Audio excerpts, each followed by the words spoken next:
عجیبترین و حتی وحشتناکترین عملهای زیبایی که مغز هر آدمی رو منفجر میکنه. آدم‌هایی که برای علایق خودشون دست به کارهای عجیب و شوکه کننده‌ای زدن که آدم رو دیوونه میکنه. با من همراه باش تا چند تا از این عملهای عجیب رو با هم ببینیم که به نظر خودم آخرین مورد واقعاً از همشون وحشتناکتر و عجیبتره. عملهای زیبایی عجیبی که برای بعضیاشون تبدیل به بدترین کابوس زندگیشون شده، اما بعضیاشون از کارهای عجیبشون لذت میبرن و حتی میخوان بیشتر هم ادامه بدن.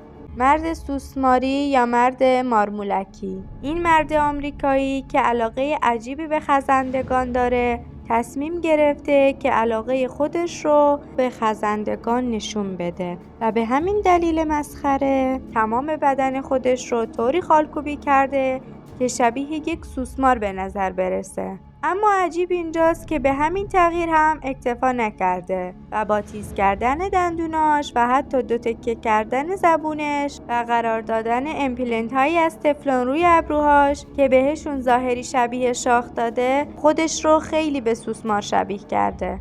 اما اینا پایان کار نیست، چون مرد سوسماری واژه فریک رو روی سینه خودش تتو کرده که به همه بفهمونه که خودش هم از عجیب و غریب بودن باورها و کارهای عجیبش کاملا آگاهه.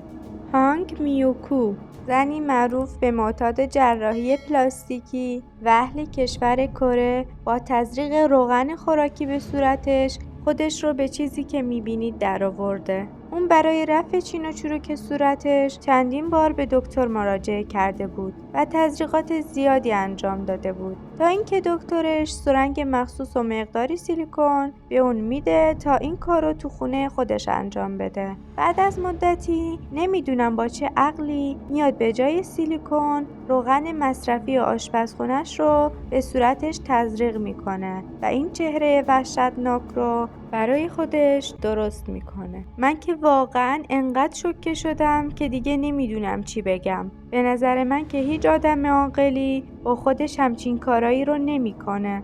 نظر شما راجع به این کارهای عجیب چیه؟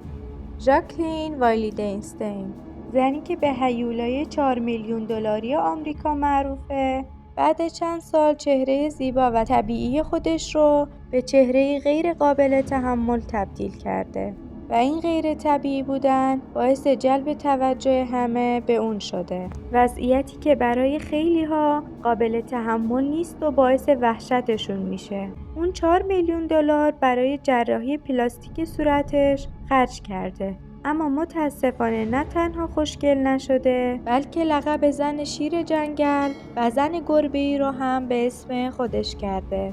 شاید باورتون نشه ولی از همه اینا عجیب‌تر هم وجود داره که رکورددار گینسه. پس ویدیو رو لایک کن و بزن بریم که آخرین مورد رو هم با هم ببینیم. ماریا خوزه کریسترنا، زنی مکزیکی با تعداد بی سابقه 49 تغییر در بدنش به یه خوناشام واقعی تبدیل شده و با این تغییرات عجیبی که انجام داده تقریبا میشه گفت 99% بدنش خالکوبی شده و خودش هم این ادعا رو داره و جالبیش اینجاست که گفته اگه حس خوبی داشته باشم و سلامتیم اجازه بده این کار رو باز هم ادامه میدم و به کسایی که به فکر کپی کردن از اون هستن هشدار داده. 49 تغییر وحشتناکی که ماریا در بدنش انجام داده باعث شده که اسم این زن عجیب در کتاب رکوردهای گینس ثبت بشه. ویدیو بعدیمون قراره بجز عجیب و شگفت‌انگیز بودن در عین حال دوست داشتنی هم باشه و میخوایم در مورد کوچکترین نابغه های جهان صحبت کنیم و با این کوچولوهای دوست داشتنی آشنا بشیم. پس ویدیو بعدی رو از دست نده.